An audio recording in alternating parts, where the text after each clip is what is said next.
आधी रात के घने सन्नाटे में जाना अपने घर लौट रहा था। उसे आज काम से लौटने में काफी देर हो गई थी।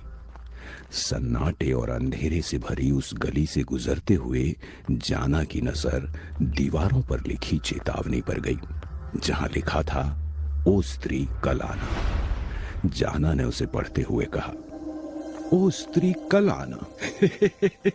कैसे कैसे अंधविश्वास वाले लोग हैं इस गांव में।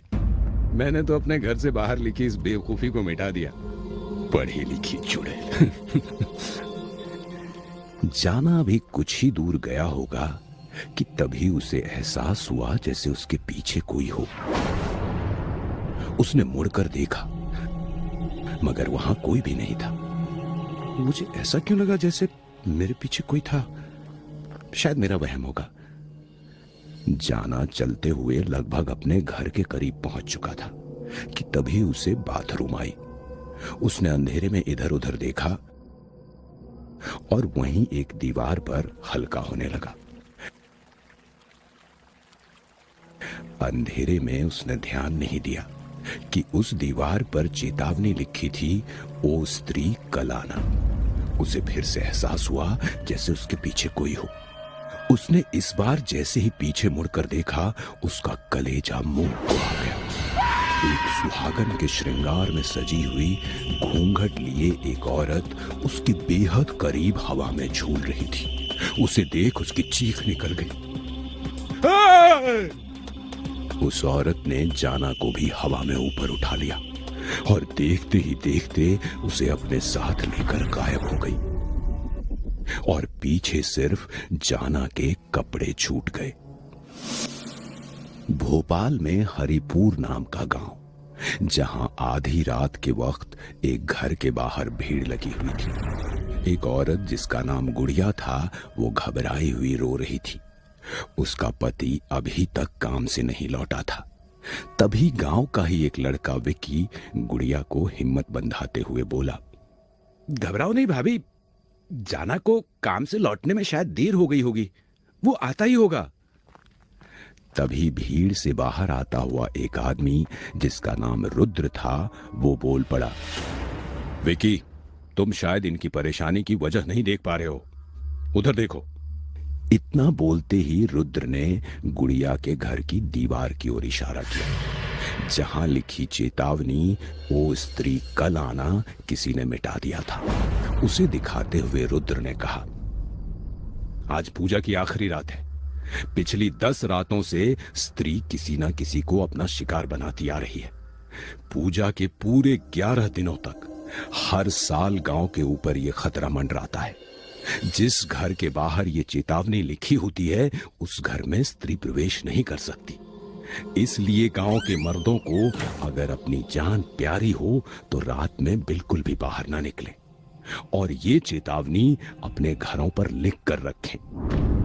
रुद्र गांव के ही पुजारी का लड़का था और ऐसे मामलों में जानकार भी था।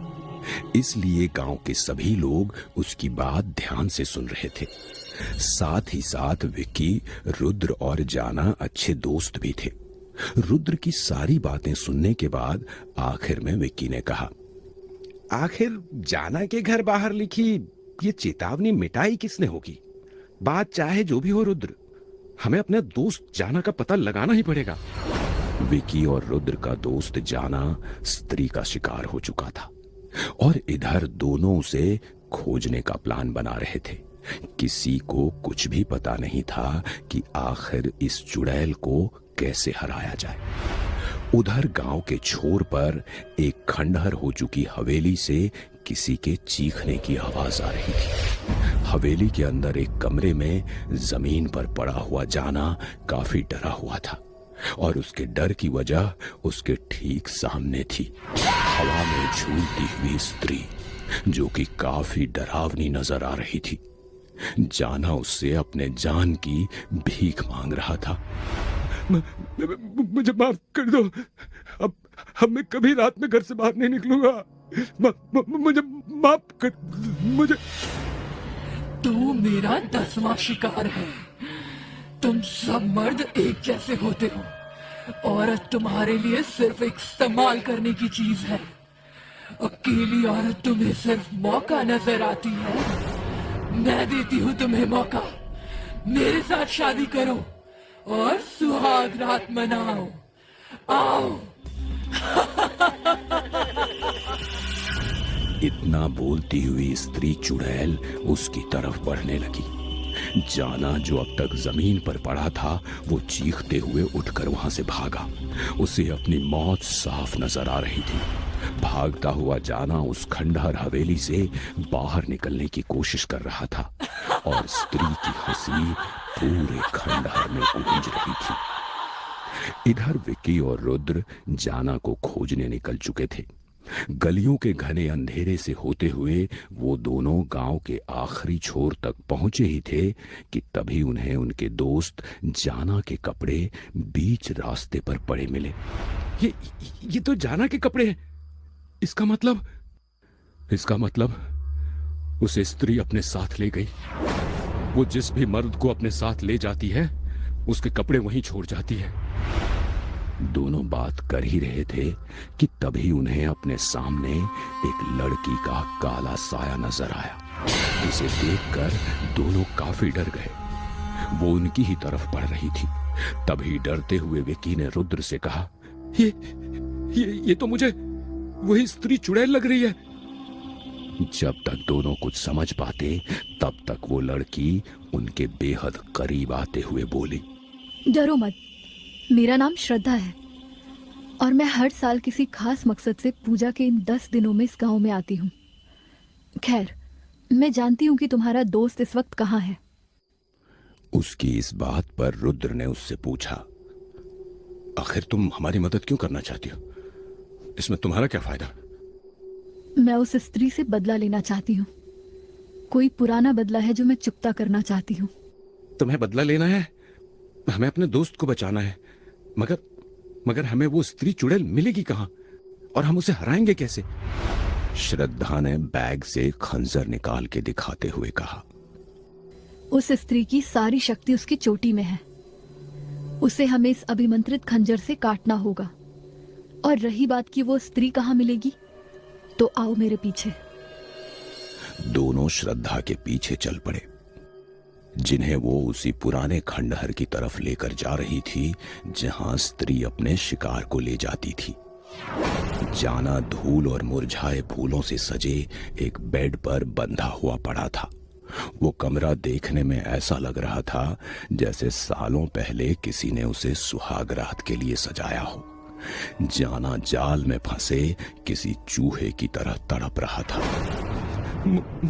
मुझे छोड़ दो, मुझे छोड़ दो।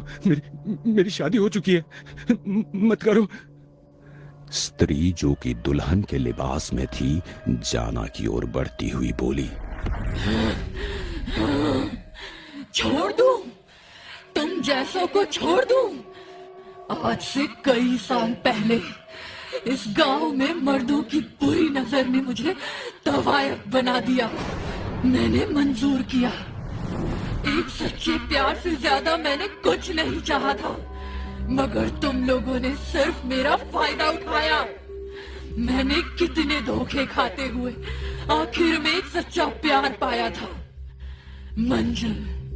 मगर तुम गांव के मर्दों की बुरी नजर में वो खटकने लगा और इन गांव वालों ने मेरी शादी के पहले ही रात इसी कमरे में, इसी बिस्तर पर हम दोनों को जिंदा जलाकर मार दिया।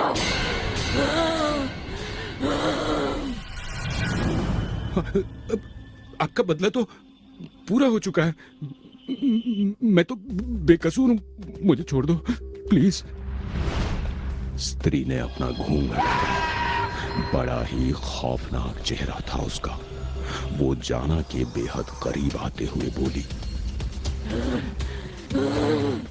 जब तक मैं इस गांव को ऐसी मर्दों से मुक्त ना कर दूं, तब तक मेरा बदला पूरा नहीं होगा। करीब आओ मेरे, हमारी आज सुहाग रात है।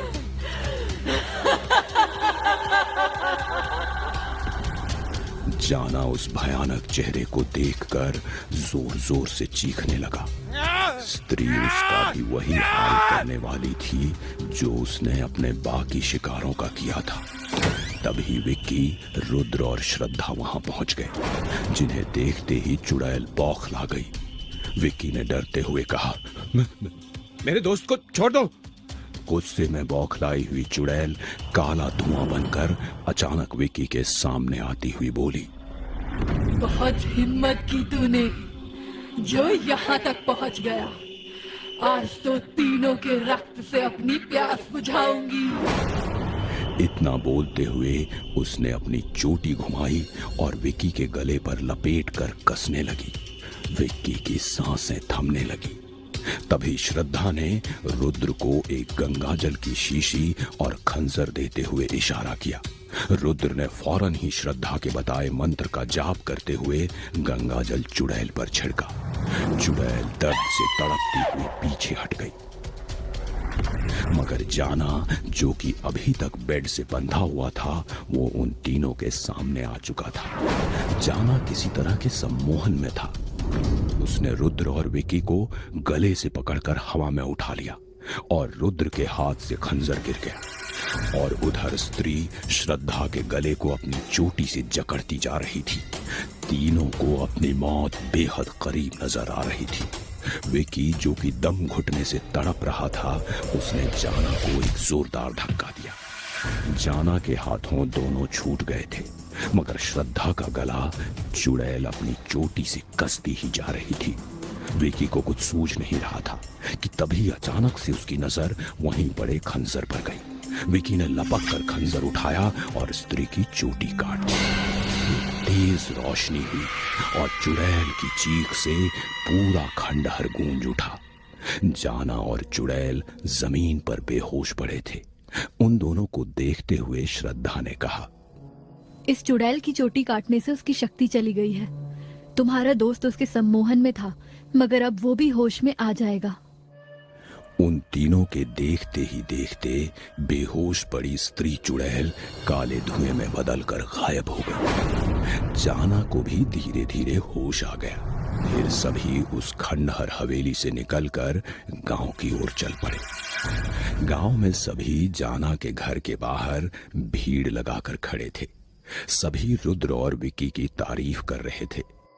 तभी गांव के मुखिया ने कहा, बेटा, तुम लोगों ने बड़ी हिम्मत दिखाई। उस शैतानी स्त्री से इस गांव को मुक्ति मिल गई। ये सब हमारे अकेले के बस की बात नहीं थी बाबा। हमारी मदद तो उस लड़की श्रद्धा ने की। मगर वो है कहां? सभी श्रद्धा को खोज रहे थे, मगर श्रद्धा इन सब से दूर जा चुकी थी। वो कहां से आई थी और कहां चली गई, किसी को नहीं पता था। श्रद्धा एक सुनसान रास्ते से होते हुए गांव से दूर जा रही है और आखिर में वो अपनी चोटी से चुड़ैल की कटी हुई चोटी जोड़ती है और